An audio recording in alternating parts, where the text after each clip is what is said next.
Hello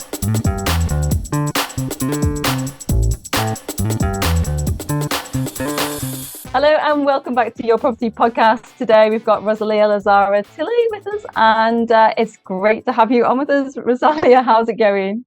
Really good, thanks, Michelle. How are you? Thanks for having me here. Yeah, it's great to have you on. And obviously we first met through the Property and Entrepreneur Summit that was just in June, and you had the VIP slot in the VIP room and teaching people about social media. And that was, I guess, once we connected through the summit, that was my first time kind of meeting you and kind of, connecting on social media. And, as you'd expect, I'm sure you've got a fantastic social media presence. And but I watched your talk at the summit, and it was absolutely brilliant. I loved how humble it was, and I loved how inspiring it was, and just you really captivated the audience, and you had some very high profile VIPs in there. So why don't we start there? Tell us, how did you find the event, and how was it? Oh, thank you. That's really kind of you to, that feedback. I don't think we've ever spoken since the event because it's been so busy. You tend to go back to everyday business. But yeah, it was a very big highlight for me for the year, to be able to speak at such a prestigious event. Shout out to Paul Stapleton, who found me on Facebook of all places, and reached out and said, would you like to be a sponsor and a speaker? And I just absolutely jumped at the opportunity. So to be asked, to be on a stage with such, like you said, high profile people, was a highlight for me in my career. The atmosphere of the event was just electric. Everyone was really positive and buzzing and vibing. A lot of the people that I knew in the room, I knew because of social media. Like, I'd only ever met them on social media before. So it was great to put everyone, like a face to a name. And it was absolutely buzzing. I'm glad, I did you guys proud. I'm glad you enjoyed it. Absolutely. It was a fun event, wasn't it? And it was. It was great, and I think one of the reasons we asked you was because social media obviously is such an important part of working on the business of what we do with property, that is relevant to everybody in the room. Like, if people aren't on it, they should be, right? Yes. So it kind of captures everyone, whereas some of the other speakers had a more niche topic, whereas this one really covers what everyone's doing. And I don't know, for me personally, that's the first thing that I do. If I come across somebody new, I'll check them out and say, right, okay, well, who are they? Are they who they say they are? And I looked at somebody yesterday, and it was like, cat pictures and photos of the kids and stuff, and that's fine, but not the whole feed. There was nothing really professional in there, and I thought, okay, this person isn't who I guess expected them to be. So it is so important, isn't it? And just from just from meeting you briefly at the event, like, I remember your brand, like the yellow dress, Manuka, and I can't say that for all of our sponsors, from just from the people who were there at the event, that yours really stood out, and really memorable. So do you want to talk to us about branding? Let's start with branding, because you've got a very clear brand, and how you kind of came into working with social media. Sure, yeah, thank you. Well, I'm glad it made an impact, because that's the whole point of the brand, which I'll go into speaking about. But I thought I'd just do like a quick intro so that everyone just had a bit of context as to who I am and what we're doing here. So as you said, my name is Rosalia Lazzara-Tilley. I'm the founder and CEO of Manuka Media, which is a content marketing and social media content creation agency. And we specialize in both personal and business brands. So whether it's creating a brand from scratch, you need a logo, a website, or, an actual brand guideline and brand palette, we begin there. But we work with mainly a lot of established companies. Our niche is particularly in the property and finance space, hence, me being at the Property and Entrepreneur Summit and being within this group. So we work with a lot of businesses and individuals that are specialists in the property or finance sector, so within that world. And we chose that category, and we chose to be in there because I've been in the finance industry doing specialist lending, so bridging commercial second charges, secured loans, like I've done all that kind of specialist lending for about 6 or 7 years before starting Manuka Media. So I've been in that property world, and I decided, during lockdown, the long story short, if you weren't at my talk and if you haven't seen me speak before, is that after about 6-7 years career building that up within the banking industry of the mortgage world, I got made redundant, and due to that redundancy, it allowed me to just restart my entrepreneurial passion that I've always had, and I started Manuka Media. When I'm not in business or doing work for clients like content days, camera confidence, or building their content or lead gen on social media, I've got a podcast myself. So I run the Money Honey podcast, which is a podcast dedicated to the women in the so-called male trades, right? There's a lot of podcasts out there, but I really wanted a safe space for women where they could come and use their voice to elevate their brand and also empower other women to take up space and to really take up and own it, to have ownership, really, because there's no point playing small and really holding back and not speaking about the great things that you're doing, because you're actually selfishly holding that back from the next person that could be listening, and because of you, because they've listened to you or watched what you've said or read what you've said on social media, they could have done something about that. So I wanted to create this podcast to bring all the talented women within the property, finance, and construction space together. And then, when I'm not doing that, I'm doing, stuff with schools. Like I really want to bring, and I am bringing finance education and property education into schools. So I do that in my spare time. Yeah, I think that's all I've got time for at the moment. Just a lot going on. And okay, but what about the transition from working in mortgages to social media and branding? It's very, it's quite the jump, what you've done there. Yes, it was. It happened during the pandemic. So I just took a look at the industry, and when I was at risk of redundancy, by that point, I'd had a taste of what it felt like to be stripped of your job title, all the perks that come with a job. So my car was literally, so whilst I was on furlough, the bank had sent someone over in like a full forensic outfit to come and collect the car, the laptop, the keys, like everything that my job came with. And they confiscated it. And they were like, oh, you'll have it back when furlough's over. And you're like, oh, yeah, sure. See you in 3 weeks. It's a bit dramatic to try and take everything away just for 3 weeks. But anyway, it was just more, I don't know, there was benefits to doing that. So 3 weeks turned into 6 months, and furlough turned into redundancy. And so the transition was quite, by that point, after having the pain of what the world was going through, I had it easy, for all coming out of lockdown and coming out of the pandemic, I came out with a business. But I appreciate not everyone went through that kind of butterfly effect, that transformation that they went through. So I'm very lucky, but at the same time, I'm worked very hard. Like I could have taken that story in that direction into a whole new, direction, but I decided to make that my springboard and bounce back from that. So it felt natural to me I was kind of building. So why mortgages to personal branding? Or I was kind of building that already, because I had nothing left, because I had no brand, I had no company, I had no job title, I had nothing that we identify as our identity, I wasn't anymore the business development manager of North London region, I didn't have that identity. So all I had left was my name and myself. So I just did my first post on LinkedIn, and then my second, and my third as myself, because before I was posting on LinkedIn as myself with the company.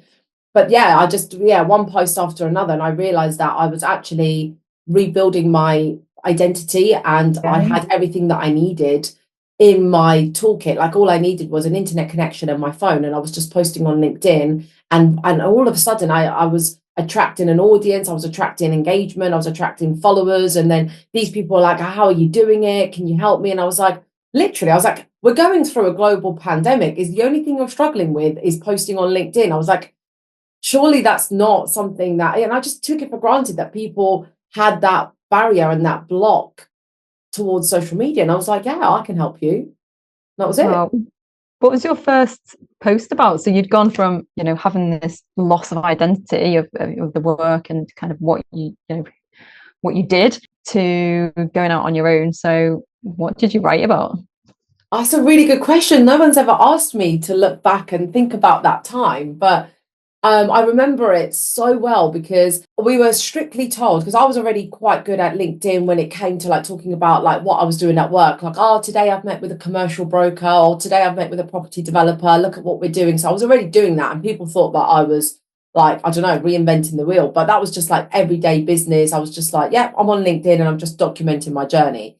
The minute I lost my job, or the minute we were put on furlough, we were told we were not allowed to contact our clients. We were not allowed to be in touch. So we could not, and also we would not allowed to be seen doing any work. So Right. we were definitely not allowed to post about it. I couldn't even comment on like the property prices in the industry and what I felt about that and things like that. So I had to just, that was the best thing they could have ever said. And if there's any advice that I can give to anyone here today that they take away, is your whole content marketing strategy should begin with speaking about everything other than work. Like, what else are you truly passionate about? So I then just started documenting. I had this really cheesy post. Like, I really don't want to like overshare or overthink, but I had like cheesy posts about like my lockdown routine and like what I used to do to stay positive. Like, so I became like this a figure for keeping up the morale and keeping up the spirits of people during lockdown. So I was posting about like my morning routine, my evening routine, creative recipes, because by the way, yeah, during the lockdown I had no kitchen because we just ripped it out and stripped our house of a kitchen, and then that week lockdown hit, so like nothing could get delivered, so I was just out of the microwave for like 3 months.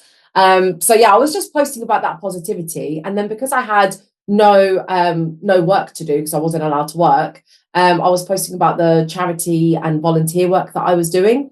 So this was way before I even knew I was going to start a business. Like, I had the intention, like I spent a lot of time on TikTok as well dancing, because I'm a dancer as well. I love dancing.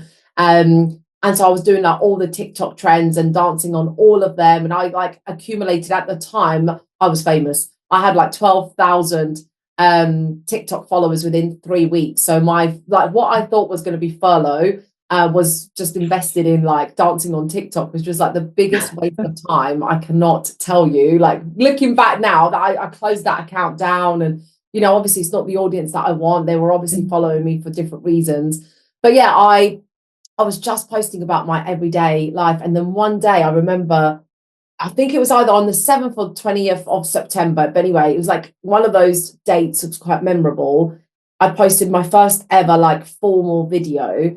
It was about 2 minutes long. And it was with my new branding. And it said, I've been made redundant and I've decided to hire myself. And that's how I started the video. So I launched that video of like officially announcing to everyone that after 6 months of, yeah, that was me. That was my new business. And that everyone went crazy for that video. I was like, yeah, because it was just a really scary time. Everyone was like, oh my gosh, how are you starting a business during, what are you doing? Selling like PPE? And I was like, nope, that is the business you'd think a smart person would start during the pandemic. But not me. I was like, I'm starting a marketing, branding, digital marketing, social media business. And yeah, the rest is history. Wow. And did you use any, is it completely disconnected to everything you did with the mortgage world, or is it, do you bring some of that in as well? Yeah, no, it's very much focused around the mortgage and protection and mortgages within the property. Yeah, so for residential first-time buyers as well as investors, because that's my background. I've done so many complex deals. I've done everything from auction finance to repossession to refurbs and things like that. So I've looked at some of the most quirky, most impressive, most dynamic deals, because the lender I used to work for and still is one of the biggest bridging lenders in the UK, and also known for doing a lot of the deals that other lenders wouldn't. So we always got a lot of quirky deals. So yeah, I decided to stay a niche within this sector, within this category, because yeah, I could have become a social media manager for any generic business. You know, I could be helping a hairdresser, a plumber, I could help, you know, a Botox specialist and, you know, a florist. But I decided to stay within the mortgage and property world because we have a very, you know, the industry that we're working in, we have to take that social responsibility. I believe, you know, if you're working in the finance or property or law and property law sector, we have a very big responsibility on our shoulders, and that is to help make money and property more accessible to everyday people. I realized that after now nearly 10 years in the industry, I mean, I was speaking to a friend the other day, she still has no idea about like 1% mortgages, 5% mortgages. And I'm like, sorry, so when do you think you're going to get a house? Like, how do you think you're going to get it? She has no idea about, like, you know, whether there was a help to Interest buy only scheme, mortgage, interest anything, yeah. only. And I'm like, how do you not know? And also going through the pandemic and like losing my job, and you know that revolves around money. Like, you know, I was going to have very limited funds. I had very limited funds. You know, I had literally my last paycheck and that was it. I had no saving, but I just bought a house. So I realized that a lot of people going through, though, you know, the cost of living crisis or a pandemic, they had no financial education or who to turn to. And that's when I took it upon myself to think, well, I've got access to some of the best financial advisors and the best mortgage brokers and the best property gurus and experts of the industry. And who am I to hold them back? You know, I'm here to help them become more visible and help them be more accessible. And that way we can better educate our society and have, you know, better, you know, money mindset, and we can have a better financial literacy, which is why it has to start in schools as well. Hence my project on the side. Love it, love it. Just 1 second, let me switch this up. If that's better on the audio. Does that sound any better? No, I didn't know.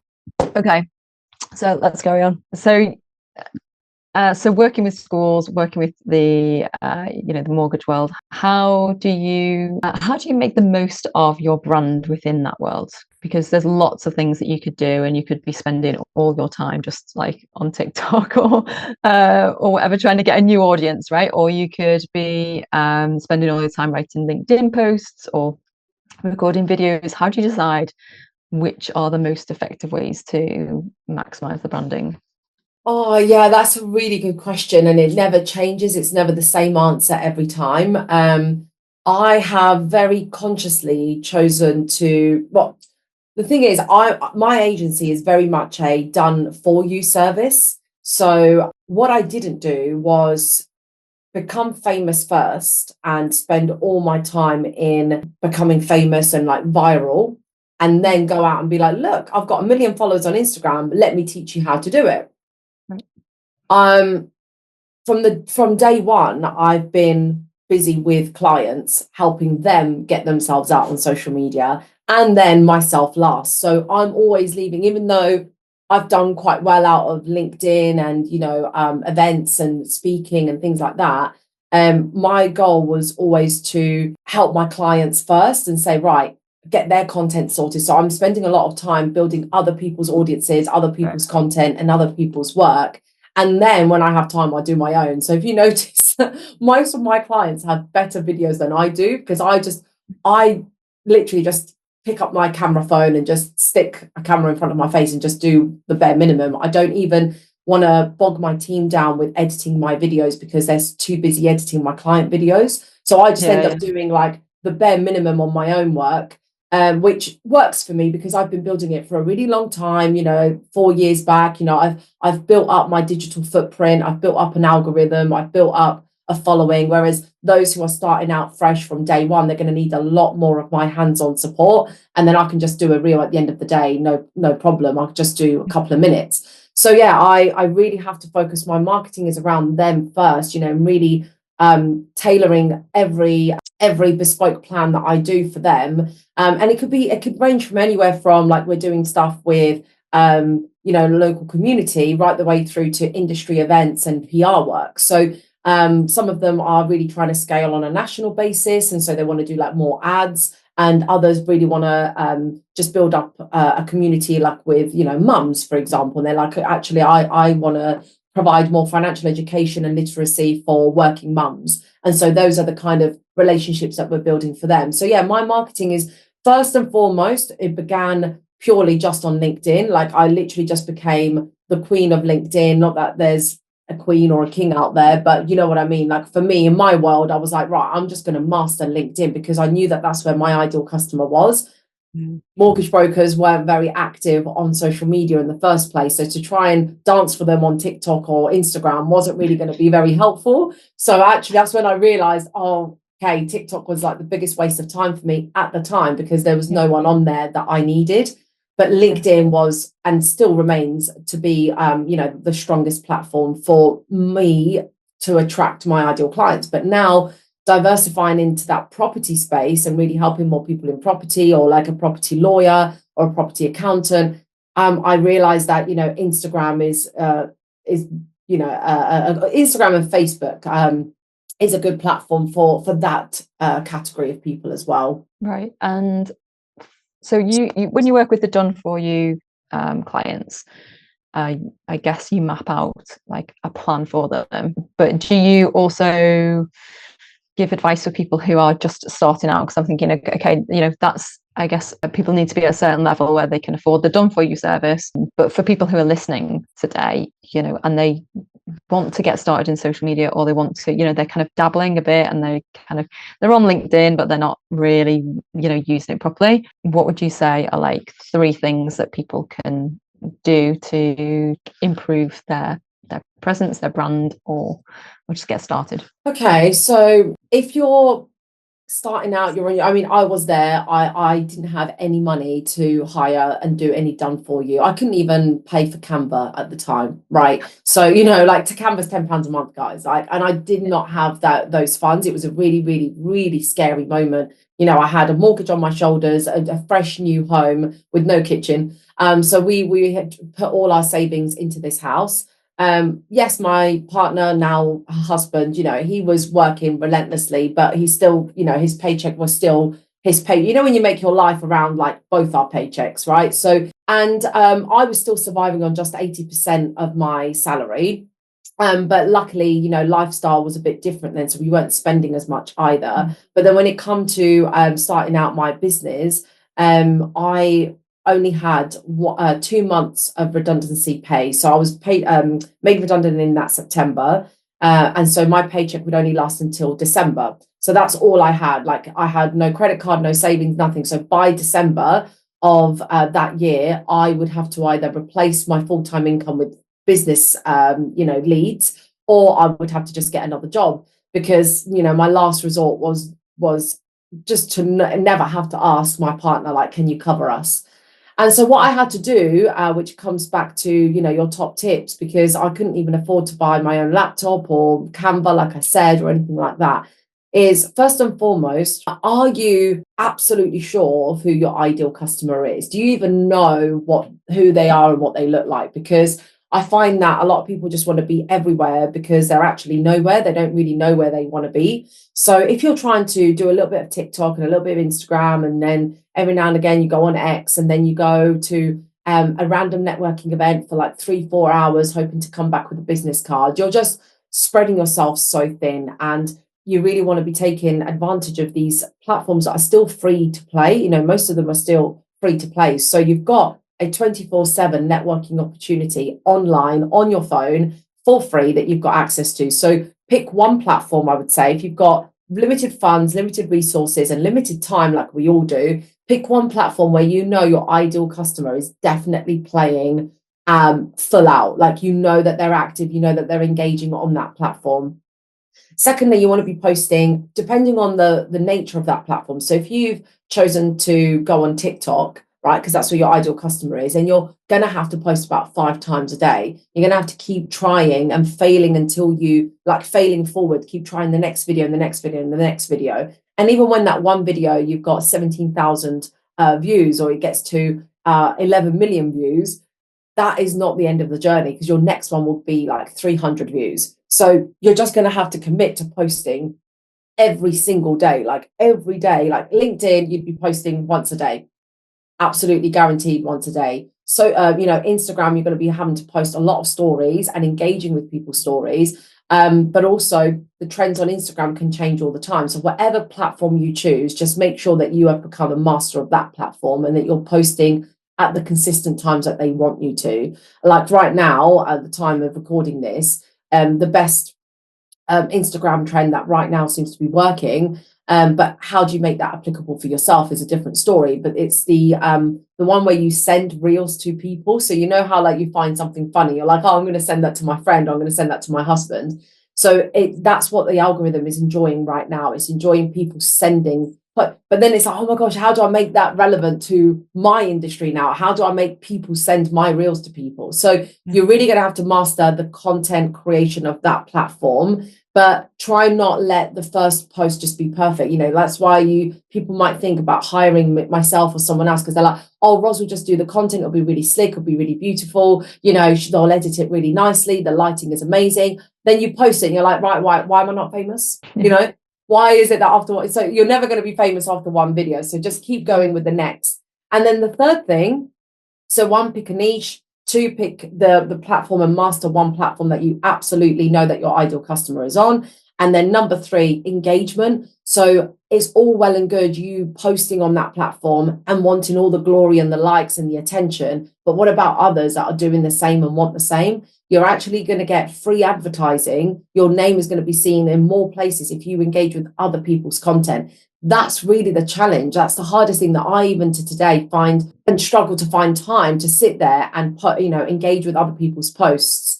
We've become lazy, double tapping. There's a reason why double tapping came along, so that we could just, quickly just like that post, give that person a bit of hype, but then we move on and we forget it. So engagement is really where it's at. And you just touched on it there about not having the time for a lot of people, especially, kind of one person entrepreneurs who are just wearing all the hats. There's so many different things to be kind of moving along in our business, that how do people, for people who say like it's too overwhelming, I just can't do all of that stuff, content creation, into engaging with lots of other people as well. I mean, I connected with this guy the other day on social media, something to do with the summit, and he had 33,000 followers. And the next thing I know is like a message comes through and it says, hey Michelle, like, I'm curious, what made you connect with me today?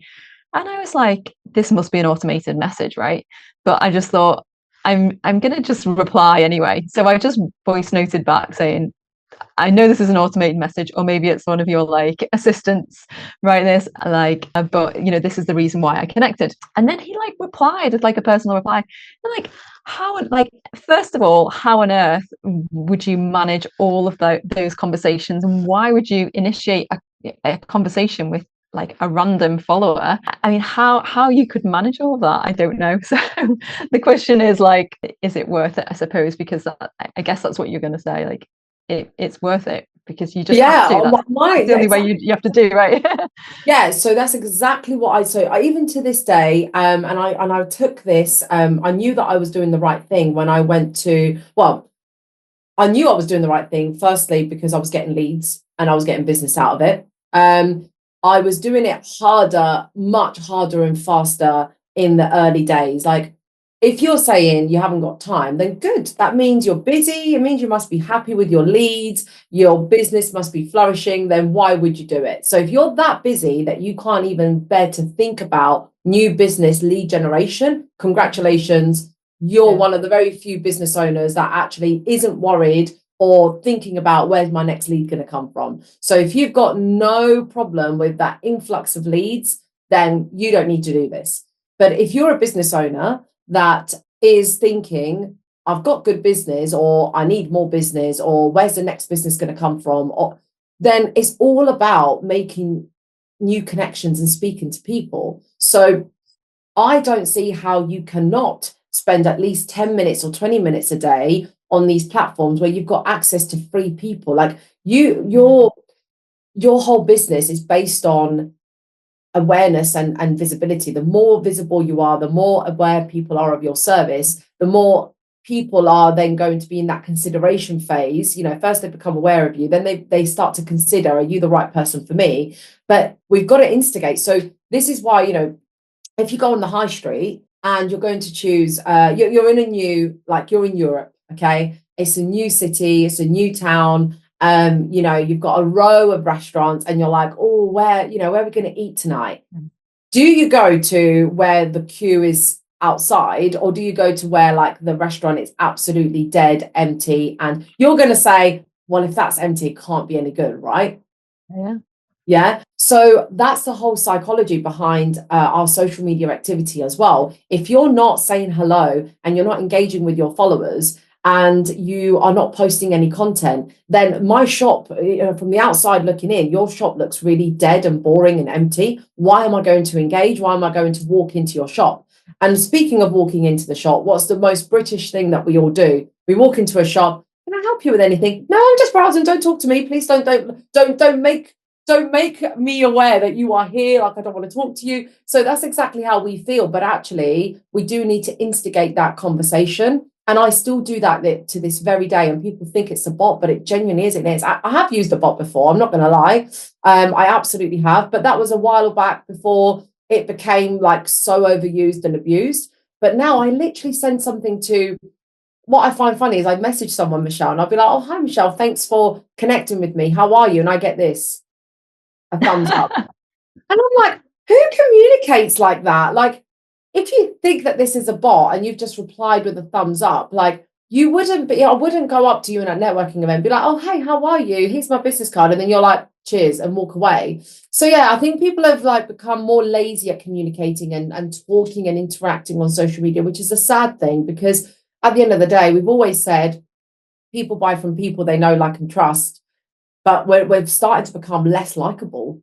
We're starting to become less social and less, like, friendly on social media. So I think we just need to restore that, that kindness back again. Be like, do you know what? These people are just trying to like make a living for themselves. And actually, when I appreciate if someone sends you like a PDF pitch of all of your services, I totally appreciate why that's a bit annoying. But if someone just says, hey, how you doing? That's your opportunity to make a connection and engage. Yeah, straight to archive, right? If they've got the whole pitch in one LinkedIn. And yeah, it's, and just picking up from what you said there about AI and the bots, and how is that going? Like, are you struggling to kind of keep up with all the changes of what's going on, or are they kind of happening behind the scenes and you're kind of thinking, okay, well, you can just carrying on as normal, but you can kind of see things that are changing, or what's happening in the AI social media world? Yeah, so with AI, it's quite interesting. We just held an event actually where we had 2 AI sessions, one that I ran and one that a guest speaker ran as well at our event. And it was those 2 sessions happened to be the highlight for everyone's, when they put their feedback together. And it absolutely blows my mind how we went from 1 minute, this OpenAI ChatGPT came out, and next minute, like, this speaker at my event is speaking about, like, with some basic prompts, how like you can build a landing page and a full-blown like funnel. You can like create your own GPT. Like, honestly, it is just absolutely mind-boggling. So what we found is that we are on the front foot when it comes to creating content with the assistance of AI.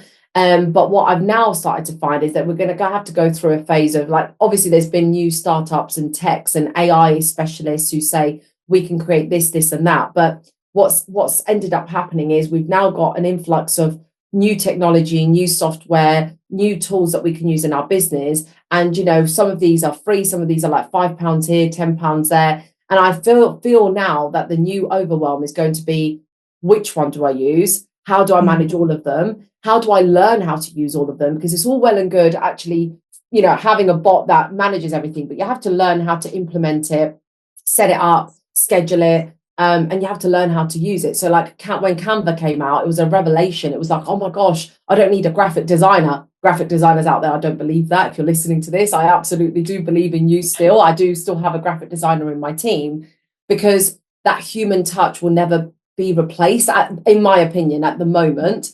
I've seen a bot on Instagram making dough, and like I don't know if you've seen it. It's like baking bread, and it's absolutely pounding that dough. It's killing it to pieces. It's So I think there's a difference between having a personalized, a human service versus the bots. So yeah, I think there's still a lot of progress to be made really with AI, but there's still so much at your fingertips that you can still use. There's so much.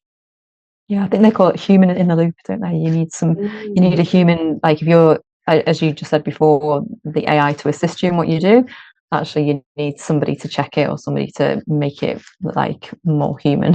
Because now, I mean, are you finding this where you open LinkedIn and then it's just chat GPT nonsense coming through, or do you think people are trying to still put their own voice on it?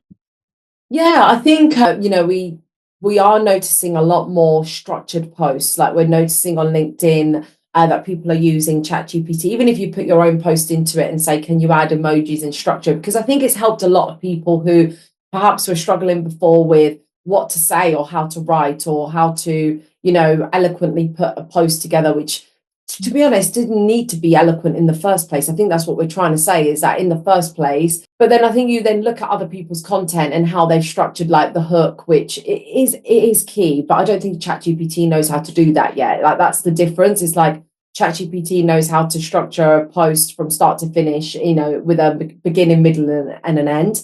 It adds some random hashtags, and it adds like a "let's get on this adventure together" at the end. But you're going to have to change that and apply it to your own language. Like I always check when we do the content for our clients, if we put anything into ChatGPT, I'm always re-editing it to make sure it sounds like my client, and I'm definitely checking things like hashtags or like the sign off, because I've done a whole brand strategy for my clients with a key research on keywords and key hashtags. So the ones that ChatGPT spits out at me, they don't match that. And obviously the AI specialist will say you can actually put your brand, which you can put your brand strategy, your client's brand strategy into ChatGPT, and then say to the ChatGPT, "Can you build me some posts out of that?" But if you picked up on the information during the early days, which is that this is a learning machine and it learns things, I don't necessarily want to put my stuff onto it that I've created. So I've chosen not, like, even when I wrote my book, people are like, "Oh, did you do anything with ChatGPT?" I was like, "No, because it's my book, and I wouldn't want my book to be, I wouldn't want a machine to learn my book and then potentially share it with someone else. Like that would be, plagiarism basically." So yeah, you got to be careful what you put into it, depending on what you want to get out. Sure. And what have you learned over the past, couple of years then since you started out? How's the journey been for you? Oh my gosh, crazy, just an absolute roller coaster. Like every year for me, because I'm growing into the role every year. I'm bigger, I'm better, I'm different, I'm finding new challenges and new hurdles. So every year is a monumental year. Like every year has been a highlight year because I'm a new person every year, if that makes sense. Like I can't compare year 4 that I'm now in to year 1, because I was really proud of year 1. Now in comparison, year 4 is completely different to year 1, but I was really proud of what I was able to do in year 1, because I did it with the strength and the knowledge and the resources that I had available to me back then. This is why I don't know how people can build a business and go from 0 to 7 figures in a year or 2 years. I'm like, but how did you, there was physically no time to develop into things that needed time. Does that make sense? Yeah, the business evolved, but did you? Right. Yeah, exactly. The business evolved, but then did you just, I don't know. But I certainly have done it like the slow, organic, and very much hard. Maybe I've made some decisions that have been harder than they could have been, right? I've certainly treated this business as I found it interesting. So I don't know if, I'm sure you do, and people listening listen to like Tony Robbins. And there was like a video that he did about like what kind of entrepreneur are you, and how that category of entrepreneurs is just way too broad. It's like so huge, because there are some entrepreneurs who are very much about giving and doing, and very much about like using their time to help and being there with the people. And then there are others who are just focused like on the business. So I could have built a business that was like, right, I just need to get Manuka Media up and running to a multi 7-figure business, then sell it, then exit that. So I'm not that entrepreneur. I'm not that entrepreneur that's like, how can I make the most amount of money in a short space of time, sell the business, start something else, and I don't care what the business is. I just want to make sure that the numbers work. That's not me. So I'm on the opposite way, like the opposite way, where I saw this as like a lifestyle. Yeah, I saw it as a lifestyle and a life calling, that I was going to actually be dedicating my passion and my time and my energy into building a long-term business with partnerships and connections and people. Like, so I've had people say to me, like, coaches or like gurus say, why don't you just like record a course, record it, put it online, sell it? And I'm like, okay, and what do I do? Once the course is like selling, let's say, where would I be? I was like, because I recording the next one. Yeah, recording the next one. But then I feel like I'm just talking to myself the whole time. I was like, I really find, so that's something I've learned, is that you've got to build a business that really works to your personality and your strengths. Like, I love being with people. So I love going to events, whereas I've got a good friend of mine in the industry and direct competitor almost, that actually never gets out of he never gets out of the house, and he's always in front of like a podcast or in front of the screen, in front of TV. And I'm like, well, actually, for me to build a social media business, or a business about branding, or a business, I want to be out there. So I go to events and I speak at events and I go networking, and I love doing that. So really, yeah, the biggest thing I've learned is just build the business that works for you. Just don't listen to by now I would have bought like 17 funnel courses, 11 how to create your own landing page and video course, how to monetize everything that's in your head and turn it into a tick sheet and create like loads of PDFs and downloadable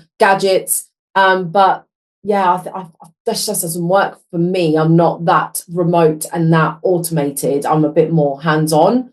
So yeah, that's been the biggest thing. Recruiting people has been hard, really hard. Yeah, so year 3 was like the big, year 1 and 2, I had to use people like on and off here and there, as and when I could. Year 3 and now, so year 3 and 4 has been the years where I've actually like built a team to the point where they've like stayed and had like repeat work.